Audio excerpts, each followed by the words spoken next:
Welcome to Talking Data Equity for Friday, January 23rd, 2026. My name is Heather Kraus, and I'm the founder of an organization called We All Count. And the organization exists to build tools and provide training on how to align the mathematical and data choices that you are making with your community priorities and your values.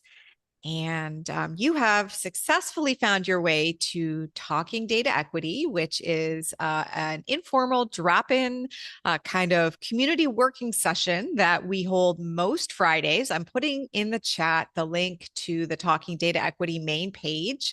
And you can always go to that Talking Data Equity main page to find out what topics we're going to cover. And every single Friday is different. And so you are always welcome. The Zoom link stays the same. The Zoom link has been the same for 4.5 years, and we've never yet had a troll. I'm very, very proud of that. And let's keep it that way. And we do always record, or yeah, we do always record Talking Data Equity, and you're going to be able to find the recording and all the resources that we talk about in our community data equity forum. And I just put the link to that in the chat as well. That's not a membership site, that is a public good.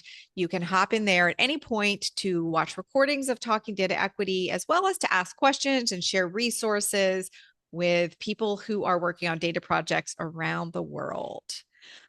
Okay, so what I want to do now is introduce you to a guest speaker that actually several of you requested, and that's not surprising to me because we talk about Dr. Strunk's work on a regular basis. So I'm very, very excited to introduce you to our special guest, Dr. Kamden Strunk. And Kamden is a professor of research methodologies and the interim associate dean for faculty affairs and development in the School of Education at Virginia Commonwealth University. He specializes in critical quantitative methodologies, queer and trans studies, and education. His published works, which some of us are very, very big fans of, include books on critical methodologies, quant crit, queer studies, and quantitative methodology textbooks.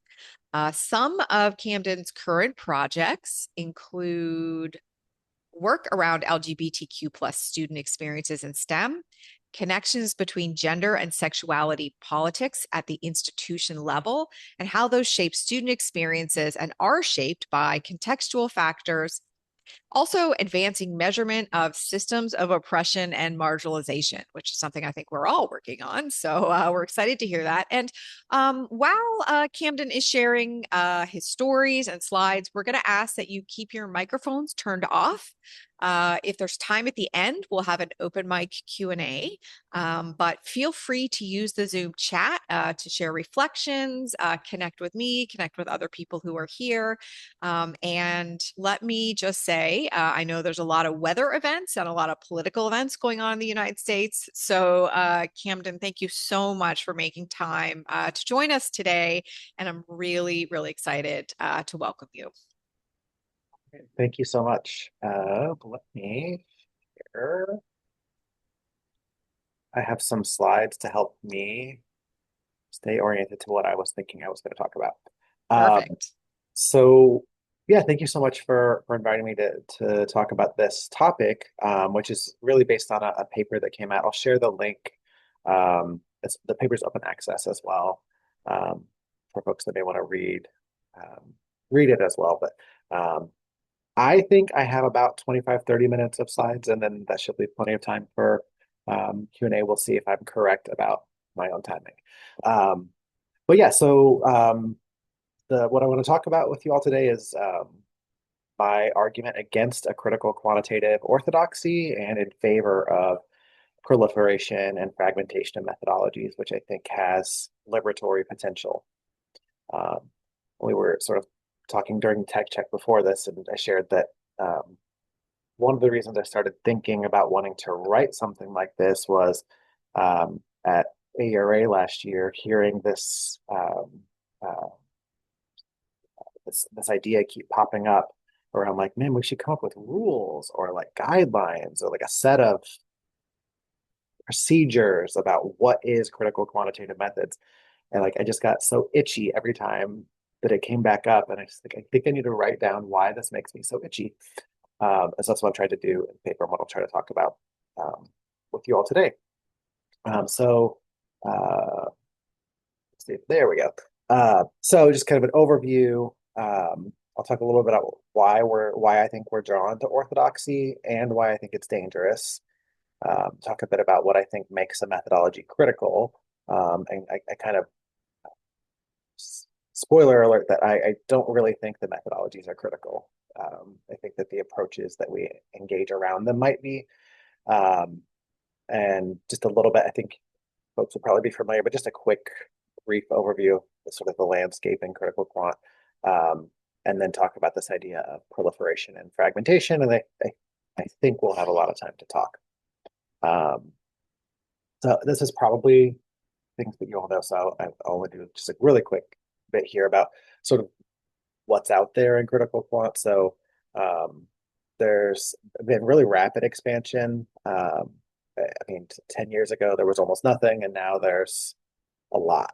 Um, and is 10 the right number? I don't know.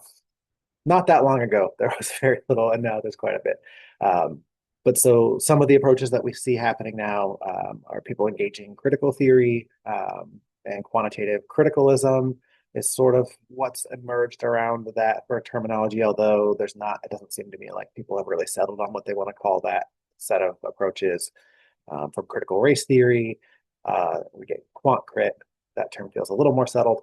And then we have queer studies and queer quantitative methods, which there's an array, and that varies from sort of what we would call like lesbian and gay studies, where it's really like the study of those sexual identities, all the way through more radical queer and trans reimaginations of quantitative methods. There's some integration of queer theory, things like quant queer. Um, and this is not new, but I think newly making its way into some ed research, uh, more frequently indigenous statistics. And there's just numerous emerging methods that are trying to integrate various different theoretical viewpoints and epistemologies. And it's not really my goal today to talk about a particular orientation to critical quantitative methods, but more to talk about um, the need for lots of orientations towards critical quantitative methods. Um, and so with that said, it's also, I'm not really going to present a specific tool or analysis strategy either. So just in case you're waiting for that part, it's not coming. Um, okay, so I wanted to start a little bit with just why do I think we're so drawn to constructing what I'm calling an orthodoxy? Yeah, I think the construction of orthodoxies has a lot of power. I think it has a lot of comfort. I think we're often drawn to wanting to get it right. I've been teaching statistical methods and research methods for I don't know, like 16, 17 years now in higher education, and I see it every semester that like that moment that students like get the right answer that matches the thing that you are now presenting as like okay, how did we do? And they have it like that moment of like the light bulb and how relieved they look. And students will express this pretty frequently like, oh, it's just such a beautiful moment when I finally got it right. It's like I understand that it does feel good. I think that we have a culture that instantiates in us this desire to like get it right and have someone tell us that we are right, and that we have this association between right and good, right? That there's a value to getting the right answer. Uh, it's also, I mean, I think like when we talk about criticality, we have this impulse like I don't want to feel like I'm doing harm. I don't want to feel like I'm doing racism or transphobia or xenophobia or any of these. I don't want to be doing those things. And so, what are the? Tell me what to do, and I'll do it. Right. Um, and so, I get that it's very alluring. I, many people love a checkbox that they can go down the list and say, if I did these four things. I mean, like this was circulating for a while. Like, how do you decolonize your classes? Well, here's the six things you have to do, and it's like you could do those six things and have a very colonizing orientation to your class, right? Um, and so I think I get the appeal. It can also, I think, for critical scholars, feel important to have guardrails because we're sometimes worried about like the ideas or things that we um, come up with being co-opted or misused, misappropriated in some ways. Actually, think about there's a book I'm using in a class I'm teaching this semester, which is our graduate seminar in critical methods, and it's Isaac Gottesman's book on the critical turn in education. And he came and talked to our class 2 years ago, I think it was, and he shared that his book has been doing really well on the right wing, uh, the sort of far right political wing in the U.S. because for my class, it's so good to engage the history of how we got to these perspectives, but for those purposes, they're misappropriating in this way to say like, see, we told you that academics are all Marxists, and here he is saying, that there was a Marxist turn in education at this point in time, and so. I also get the idea that we might want to have guardrails. And then in like teaching, like we try to be really clear, right? Here is how you can get the result you're looking for. So I think that there is a really strong allure there too, but I think it comes with danger. So when we talk about these right or best practices, we are constructing an orthodoxy. Every orthodoxy carries with it the heterodox, the heretic, right? The deviant, wrong, bad way to do it. And I'm also not even saying that there's not bad ways to do research. I think there are, but I think that we can really easily like slip into this kind of binary notion. I think the other thing that happens is when we get this checklist of what I got to do to be right, it sort of takes away my individual responsibility and my community responsibility to be reflexive, intentional, to think about how I'm in relationship with the people my work affects. I also think this tends to limit our imagination in ways that sort of lock us into, that sediment the practices that we're using, so that we sort of get stuck in this is the right way to do it. And meanwhile, the systems and structures that we're critiquing or seeking to interrupt are super resilient and rapidly changing and evolving to meet to reinforce themselves in the face of these challenges that we're trying to present. Um, and again, like I mentioned, it constructs a deviant other. So we end up in this space where it's not just that somebody did something differently than I would have done it. It's that they did something bad or that they are bad. And I think that this sort of is a really dangerous spot for us to end up in for a lot of reasons. And I mean, and I also think it's important to name, I think we get to this place because of what Giroux called the culture of positivism. This, like, we're just so enmeshed in this idea that, like, there's a one right thing to do. And if we could just find it, wouldn't that fix it? And we see that impulse in critical circles too, even though it often leads us to, it's very, very common in like eugenics as a positivist movement. Um, but we see it in critical circles too, in the like, what's the right way to get liberation? What does good liberation look like? And that again limits what we can really, how we can move and adapt. So I'll give an example. And so as I'm giving a couple examples, I'm not in any way saying that the folks who suggested a practice were bad or wrong or evil or nefarious. What I'm saying is like, I think that there are some examples we can look at of like, I understand where that came from. And also let's look at what happens when we start treating it like a rule instead of like a thing that might be useful sometimes. And so the first example I'll talk about is effect coding. And I bring this up because like this one damn near became a law in critical quantum, particularly for people doing regression-based modeling. Um, and so just in case folks may not be familiar, when you're doing group comparisons in a regression model, you have to code the groups in some way to make the math work. There's a couple of 3 or 4 different ways to do this, but the one that has often been the most popular is called dummy coding. Just note I have that in quotes here because that is ableist terminology, but I have not been able to locate another way to just another name for it that people understand what it is. And like statistical methodologists are not don't seem that motivated to root out the ableist language. So that's why I still have that term there. But in dummy coding, we are labeling groups like along coded vectors as 1 or 0. This means that you have one group that's coded 0 on all vectors. That group becomes the comparison group. because they become the comparison group, they're sort of like a control group. And particularly in models that involved racial comparisons, what ended up happening typically was that you're treating white people as the control or comparison group. This is obviously problematic. That's centering whiteness, treating white as normal and saying, are other things like normal or are they different than normal? So this is a problem. Some folks, including Mayhew, have published papers saying, hey, maybe we shouldn't do dummy coding for racial comparisons. Maybe that is not good to have a control group. And the suggestion was effect coding. So effect coding instead of 1, 0 is 1, 0, -1. So that group that would be coded -1 on all the coded vectors now gets coded -1. And this does an interesting thing to the regression model where you you're not comparing to that group anymore. Now we're comparing to the grand mean, which is a little less problematic, potentially, depending. Uh, so that means we're comparing to the grand mean instead of the group mean. I do always just like to point out when we talk about effect coding, if you think an ANOVA is a problematic racial comparison, then you think effect coding is a problematic racial comparison because it is the exact same. It's literally the exact same math. It's not even like equivalent math. It is the same math. In fact, you'll get an F ratio that's identical to if you had done a one-way ANOVA. Um, so again, initially recommended as sort of like, maybe harm reduction or has some different possibilities versus dummy coding because we lack the reference group. And is that critical? I think the answer is maybe. And I think like a lot of things, we'll see. It depends on how you use it.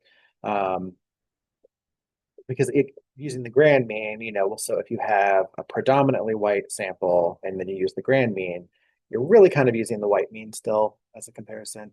And then if you're trying to escape the problem of racial comparisons, where why are we doing a comparison between racial groups when we already know from decades and decades of scholarship that there's an entire system that produces racial disparity? Why is that the comparison? Why is that the thing that we feel like we need to do? Um, this doesn't avoid that, right? That doesn't avoid that problem, but it does avoid one really particular problem. But what's happened in the literature is it became almost universally adopted. And often they would cite these papers that don't quite make this claim and say, like, this avoids the problem of racial comparisons. It doesn't. It's still a racial comparison. It's a slightly different racial comparison. And there may be really good reasons to use it. It may be the right choice under some circumstances or a good choice under some circumstances.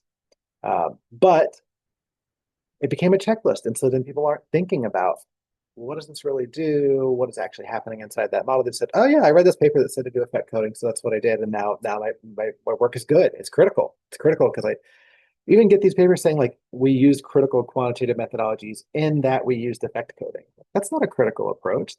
We also use effect coding for experimental design. Like I don't know what you mean that's critical approach. Um, it could be, right? Um, but I think that this is an example where we borderline got to a point where this was treated as like orthodoxy. That's what you do if you're doing critical quant, which I think then like led us away from some of the reflexivity and intentionality that might make it a good choice or a reasonable choice. The other thing is that like if you were to do something like a one-way ANOVA where you compared racial groups, you would really quickly notice that you have a problem with variance. You're going to have much lower variance in the large group, much higher variance in the small group. You're going to have heterogeneity, which is a mathematical problem for that model that needs some sort of correction. And oftentimes, particularly if the person engaging it just read this one paper that was like do effect coding and hasn't really engaged the method more deeply, may not realize like you can't really use this quite the same way in these highly unbalanced samples. It creates mathematical problems. Your estimates get really highly biased and just weird. You get weird estimates. You get these cases where betas that can't exceed 1 are like 1.4. You just get nonsense models sometimes. Um, and so I think that's the other piece is like it can also lead us away from methodological care. Um, so that being said, um, what do we even mean when we call a critical method critical?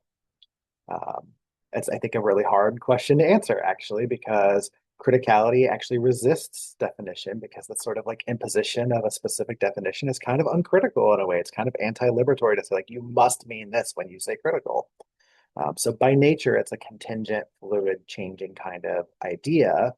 And my argument would be that methodologies are not, in and of themselves, critical or uncritical. I think certainly there are some methods that are easier to engage critically than others, right?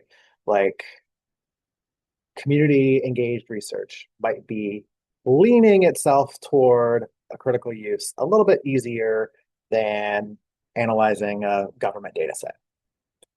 But you can definitely do non-critical community engaged research. People do it a lot, actually.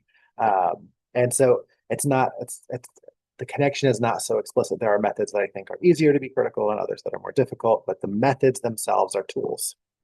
Um, it's my argument. I know other people make other arguments. So I think the criticality derives from how they're used and what framework is animating the research. And so broadly, right, if we're doing critical work, we're probably trying to do some sort of understanding, interrogating, deconstructing, um, and then interrupting or revolutionizing systems of marginalization, exploitation, and oppression. But there's like a lot of ways to try to do that. And my argument would be that like some may be more or less generative, some may be better or worse suited for the specific thing we're trying to talk about at this moment. But there's not one way to do it. Um, and so the methodologies are, like I said, I think they're tools, and like any tool that could be used for a variety of purposes, harmful and helpful, right?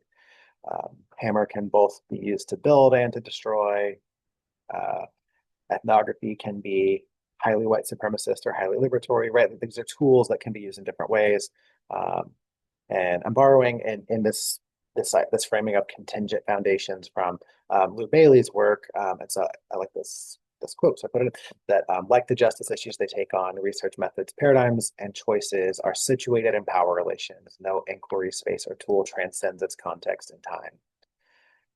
So to me, I think the method isn't critical. How we use it might be, and we shouldn't treat any method as good or socially just or critical without thinking about how was it used for what purposes and through what kind of framework. And so I'll give another example. And again, the examples might be great. And then I also think we have to be careful with them, right? So quant crit scholars in particular have talked about using interaction terms. And so often people are trying to get at intersectionality.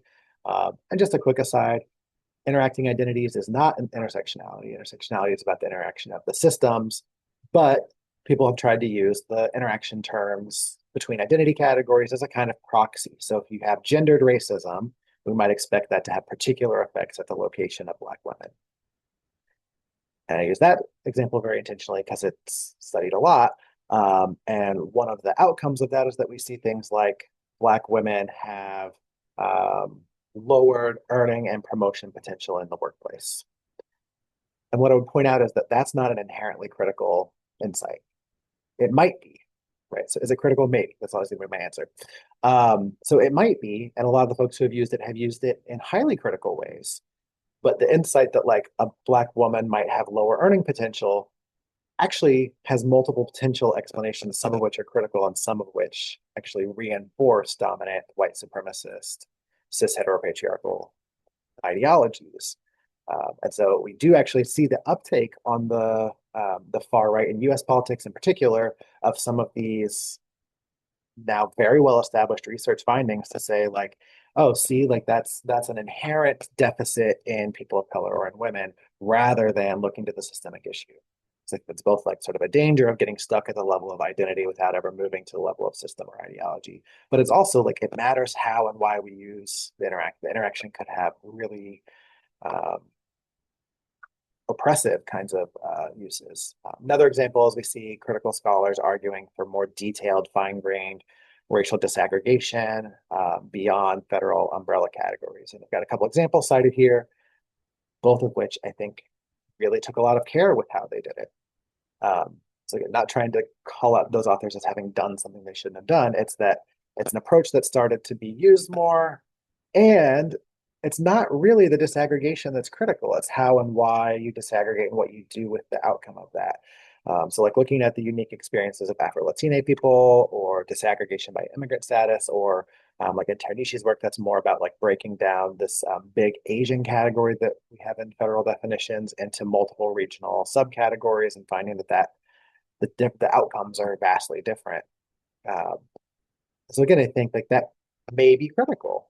And in these two examples, they certainly use these approaches critically, but this like, let's see how close of a definition we can get about a racial category also has a really long history in Western context as being a white supremacist tool. So again, it's you can do fine-grained racial disaggregation in a way that might lend itself toward liberation, or in a way that might lend itself to eugenics and white supremacism, which we certainly have that history in the U.S. For sure. So again, just to point out, like the thing itself maybe isn't critical. It might be about how and why we're using it that might lend it criticality. Um, and I see this in journals a lot. That's like, I don't know if it's critical enough. I don't know that we need to worry about if things are critical enough. I think there's a danger in trying to decide like what level of criticality, what does criticality look like. I think that there can be this level of like uh, gatekeeping that happens with that, and pushing. Sometimes I see it as like we're pushing communities to engage frameworks that don't feel authentic to their experiences. Um, so I think there's a danger in trying to like set a rubric for what counts as critical. I think there's a range of approaches too. I mean, in the book that I did with Wendy Castillo on QuantCrit, we talk about this sort of like we offer some examples of what we think are harm reduction all the way up through more radical reimagination.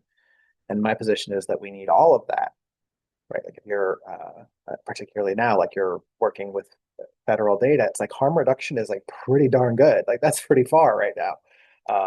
And if you have the chance to radically reimagine, I think that's great too. I think they probably all have value and play a role. Um, and so I think that we can think about criticality as like, well, what's the purpose of the work? Is the purpose of the work community oriented? Is it liberation oriented? Is it seeking to offer this kind of critique and transformation or not? Um, and there's obviously going to be gradients to that. Um, I also think that there's room for us to be clear about our own criticality and the way that we're thinking about our work and how it accomplishes these kind of aims without sort of closing off the possibility that there's lots of other ways to be critical, which are also valid and useful. So moving to my kind of core argument, and here I'm borrowing from Patty Lather's argumentation around paradigm proliferation. I think it's good. I think we need more proliferation. I think we need more fragmentation. I think we need less flattening and sedimentation. So Lather argued that the categories of good research are dangerous structures that exist with pre-existing structures of violence, for saying and argued for saying yes to the messiness, to that which interrupts and exceeds tidy categories, to create alternative practices as sites of production and becoming, to move research in many different directions in the hope that more interesting and useful ways of knowing will emerge. Um, I think about too, like queer theory work and some of Butler's writing saying, um, at some point we probably aren't even going to be able to use this term. The term's going to stop having political usefulness or generativity, and then we have to constantly be in this sort of self critiquing phase of like maybe that doesn't do anything anymore. Maybe that's not making the move we need it to make. And that if we're going to have various possibilities that can enter different fractures in systems of power and create different kinds of possibilities, we're going to have methodologies that move in all sorts of different directions and all sorts of different modalities. So I would argue we should not be trying to look for unified approaches to criticality and quantitative research, but we should be asking how we can continuously reimagine approaches, come up with alternatives, ask different questions, reinvent what is possible, imagine and otherwise, to borrow a phrase from some of the qual literature in this area, that different critical perspectives don't need to be in competition, right? Uh, Asking how multiple theories explain the same observations is often really powerful.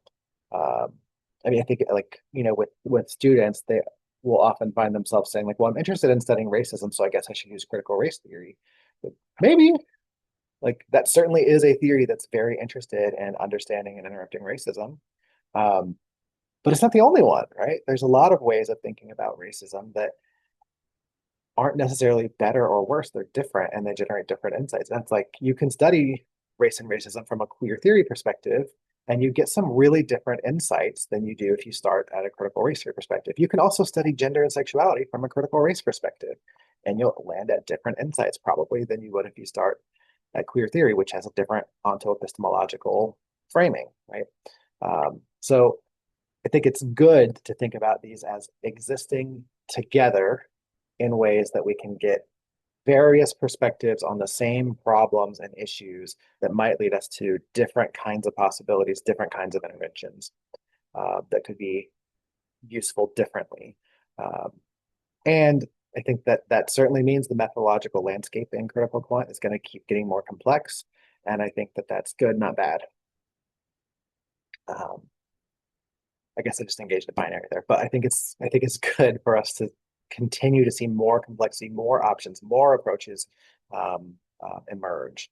Um, and we have to be aware that like the same approach doesn't keep working forever. Like an example that is really quite salient in some of the contexts that I'm in now is for decades we've seen scholarship, and it was really effective for a while, documenting the harms that trans children encounter. So we have all this documentation about like, well, they're encountering hostility at school, difficulty with medical care, all these various things, and that is associated with higher rates of anxiety, depression, suicidality, et cetera, lower graduation rates, all these negative outcomes. And that strategy worked, right? Like there was a while where that was generative and it was causing people to say like, oh, this is like we're messing up here. This is a problem. But it has not been so effective the last become a lot less effective over the last couple of years as anti-trans voices have taken that exact same evidence to say, aha, see, we told you these trans kids were sick. And look, here's all these mental illnesses, right? Well, that's a really different way to frame that data. It's a way that I strongly disagree with to frame that data. But it points to like, we can't just keep trying the same strategy forever. It's got to, the systems of oppression are resilient and adaptive. And so our methods and research approaches have to be too. Um, so on that note, my recommendation for us is to embrace fluidity, reflexivity, and community. So I think,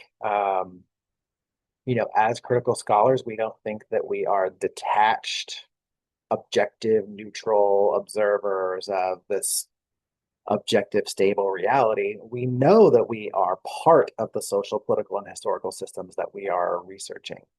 We are participating in the very systems that we seek to critique, whether that's as a beneficiary or a target. We're participating. We don't experience them as the third party, purely academic interest. And if we do, that's maybe something to think about too. Um, to have a purely academic interest in liberation is sort of weird, right? Um, so this idea of reflexivity becomes really important. Who we are matters to the work we do. How am I related to the communities that are affected by my work? How am I related to the people who are represented by the numbers in my data file, right? How am I answerable to those communities and those people? And to what extent might I be centering myself in the inquiry? And I'm not trying to do the anti-me search, whatever. I'm saying it's not just about me. Like I might be implicated. That's different than I'm seeking data from 500 community members because I really want to be able to prove my point or understand myself or work through something that I might need to go to therapy about. Right. In what ways is my work extractive or what ways is it generative? Am I taking something from communities that I'm in a relationship with? Probably. But are we also generating something? Is there reciprocity in that relationship? And I think we have to engage with fluidity. I've talked about this already some, but there's no, queer theorists in particular argue that there's really no true or right endpoint. There's no like arrival point. There's no destination. There's the continuing reexamination of what's possible, of what realities could exist if we constructed them differently. And so there's not going to be any language, terminology, definition, methodology, data vids, any of that that's going to be and stay right. These systems are resilient and adaptive, so we have to be fluid and continue to imagine other possibilities in our work. I also think like, and this is I think I've increasingly noticed this one. We need to have more generosity and humility in our work. That I do things the way that I'm doing them. I think about things the way I'm thinking about them, and that doesn't make it right. and yours is also not right, but we're not wrong, right? We're thinking about it differently, and that's productive. Um, and again, with critical perspectives, mostly rejecting the idea of a universal or absolute truth. Why do we have critical scholars running around trying to say like, oh, no, no, no, no, that's not the way I would have done it. That's wrong, right? There's a joke I like about peer review, which is like, man walks into a bar, calls it the worst circus he's ever seen. Well, it's not a circus, it's a bar. We've evaluated it on grounds that are inappropriate, right? Like, and we do that with other people's work, like, oh, well, this didn't use you shouldn't use this interaction term or this MIDA analysis. Right. They didn't say they did.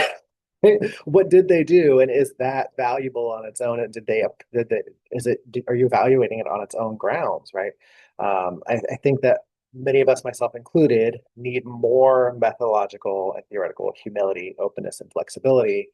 And that when we engage with one another's work, whether that's in public forums or through peer review, whatever, we should do so generously and on the terms of the work itself. I am editor for a few different journals, and we see peer reviews all the time where people are just like, and I'm not saying like not to be rigorous or to give incisive feedback or critical feedback or difficult feedback, but like it doesn't have to be to like the goal of peer review is not to tear the person down, is to show them how their argument could be cleaner or their use of the evidence could be stronger, or how they could be clearer with what they're saying, right?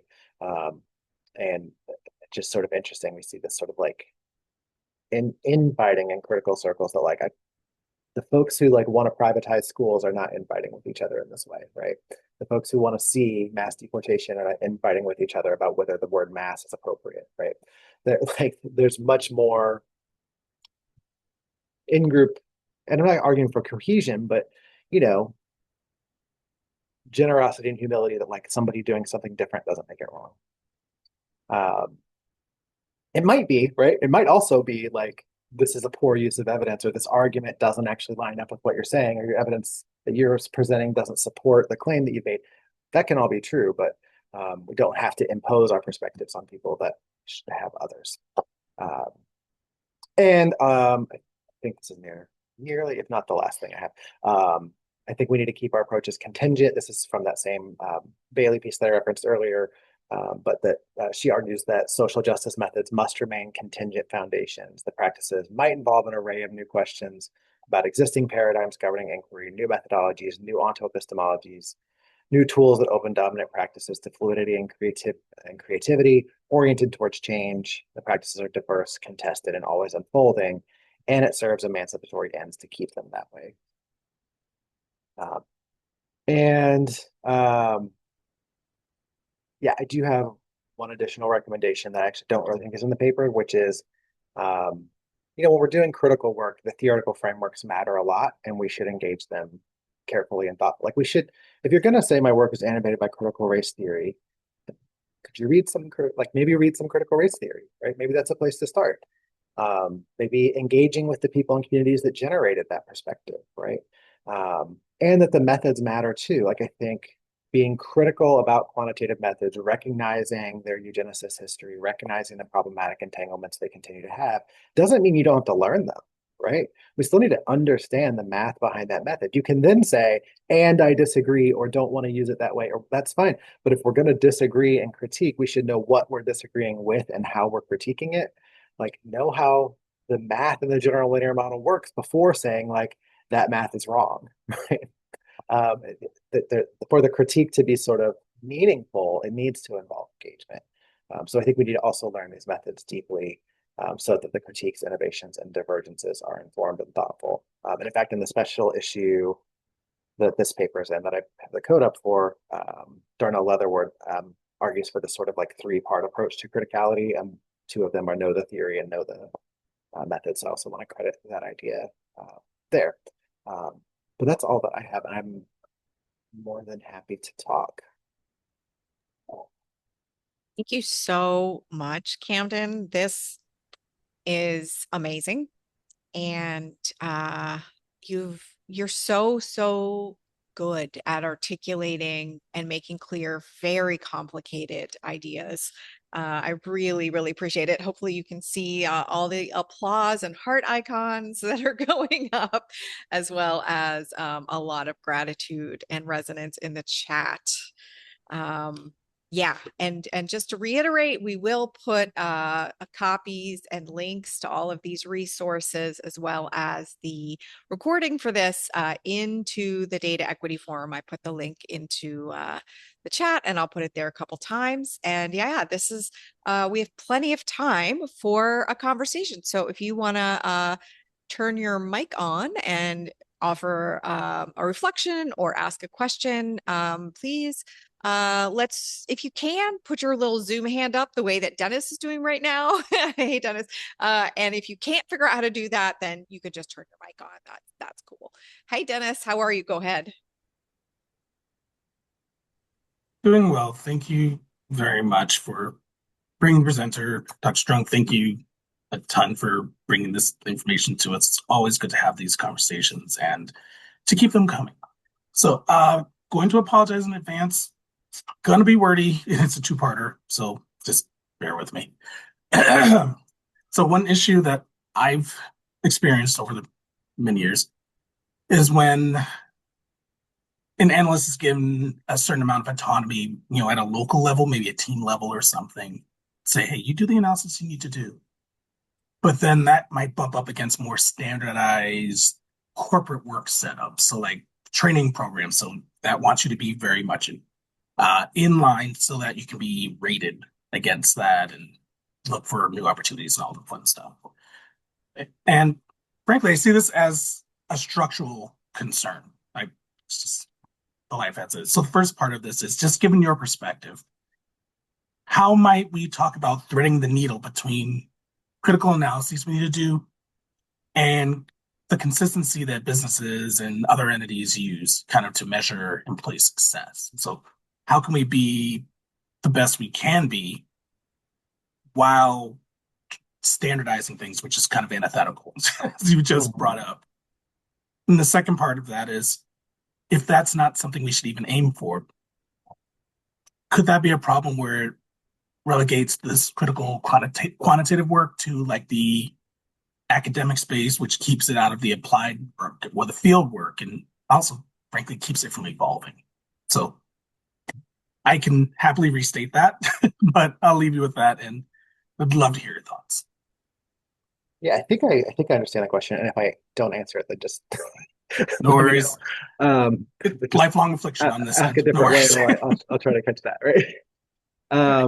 Yeah, I think this sort of like tension where there's particular institutional or reporting requirements that may bump up against more critical engagement is pretty common, and people have different approaches to it. And for me, I feel like it's more important that the work happen than it is that it be named or framed in a particular way. Um, and so like I think in your example of like locally you have the ability to do this in a more inventive or critical manner, but then as it moves out um, in that sort of ecosystem and needs to be more standardized, it's like, well, it's probably more important that whatever agency or district or whatever reads and uses it. Like that feels like the really important part is like that people use it. And so if that means that like there's if we just talk about this framing of like critical light work where it's like it is critical, but I don't have to tell you that right now. I can just tell you what the outcome was, or we can not hide, but like you don't have to disclose everything to not be hiding, right? Or even like there's folks who write about engagement with like IRBs and review boards around critical work, and like they needed to know enough to know if you're protecting the participants. They don't need to know all of everything, right? That's not their purview is not to tell you your framework is wrong. It's to tell you that participants are in danger. Um, and so I think, there's different perspectives on this, though. I mean, I can remember hearing a critical pedagogy scholar. I won't name them because I'm going to trash them right now. But who in this All right. forum was asked by a K-12 teacher, like, well, but I want to resist the things that you're saying. I agree with you about them, but if I do what you're asking, they're going to fire me, and then who's going to replace me? that is even going to question it, right? And this person responded with, "Well, I guess you should get fired." And then went on to tell the story about how they had advised some teachers in another nation that was, had a sort of a military occupation going on, that they should just. And the teacher was like, "If we do it the way you're saying, they're going to kill us." And they said, "Then that you might have to die." So, oh, I don't think I'm there. I don't think that's my mom. I don't think that's like. I'm not saying that that's never the case. That there might be a bright line where like this is the thing. But like to me, it's like having CRT in the title of my report is not that thing for me, right? Like I think that there's a lot of room for like thinking about like harm reduction, making change that can add up. And I know there's disagreement about the extent to which change really does add up. But I feel like I think some of what you're talking about is also translational work. How do we take work that's not going to read for this audience and help them to understand the point, even if they're never going to agree with how you got to that point, right? And like, I mean, we already do this with things um, like you know, community groups say like, we just need a pie chart.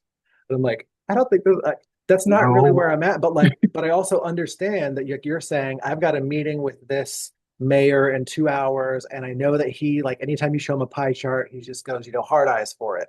I was like, okay, let's get you a pie chart, right? Like, I don't, that's not what I would have done. That's not, but like, if you think that that's the thing you need right now to make a change, let's do it. And so I think similarly, it's like if your work needs to be translated in different ways for people hired in an organization to understand and use it, I feel like that's useful. I feel like that's subversive even. Um, so I don't know if what did I answer the question?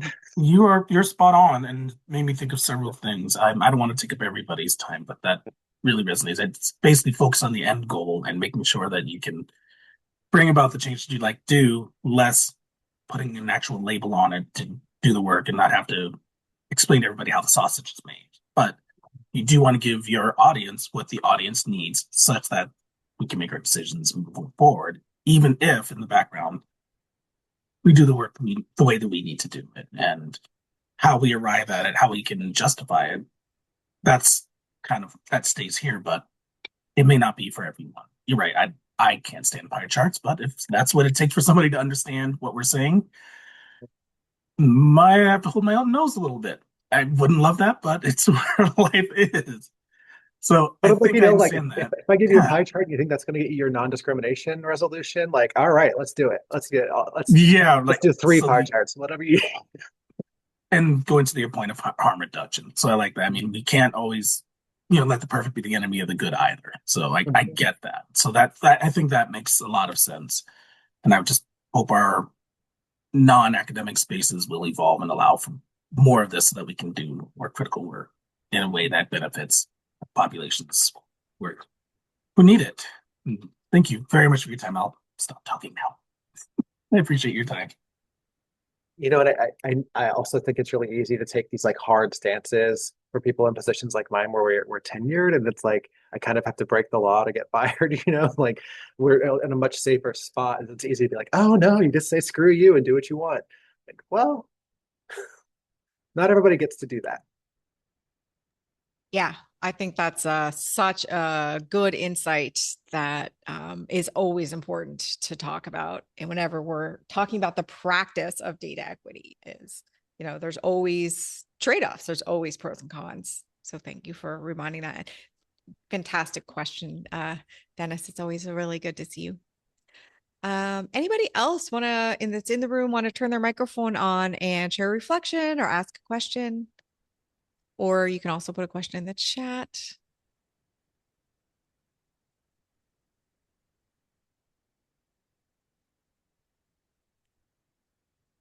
Well, while you're considering that, then I have many, many questions. And one of them, I'm kind of trying to prioritize which of the 10 questions I want to ask.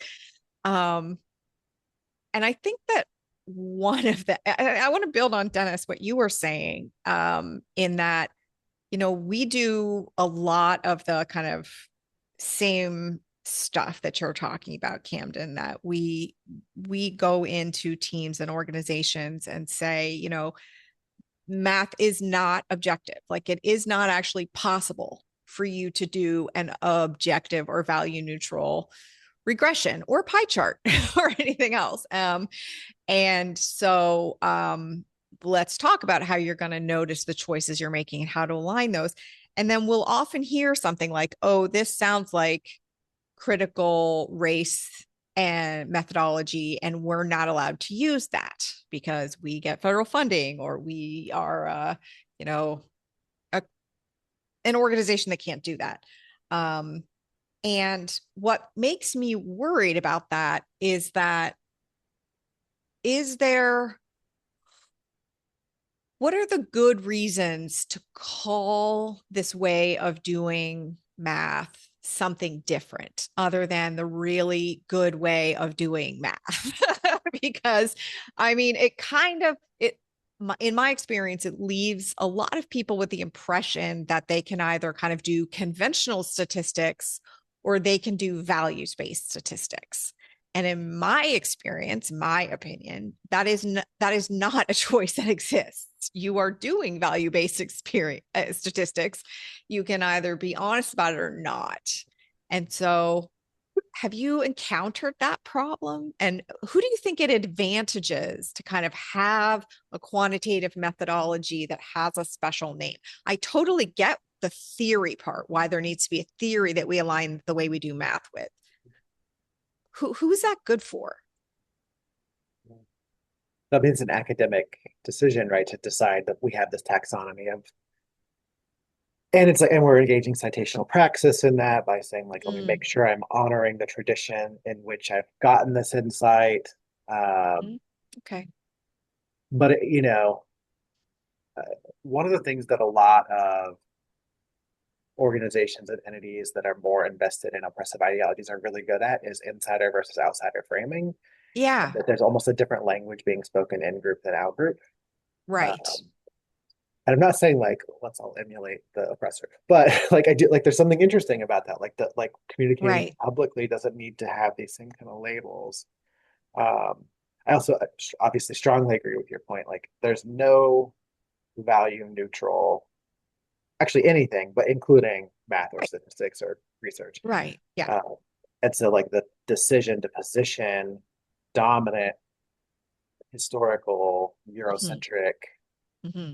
male centric ways of thinking about math as neutral is actually a move toward oppression, right? Like we are picking a side when we say, like, oh no, here's the normal neutral one. And then Right. there's this other critical thing. Actually, when I first started talking about critical methods in coursework, um, and it wasn't, I don't know, it wasn't an ideological choice to do it this way. It was just like a thing that made sense with a calendar in some ways.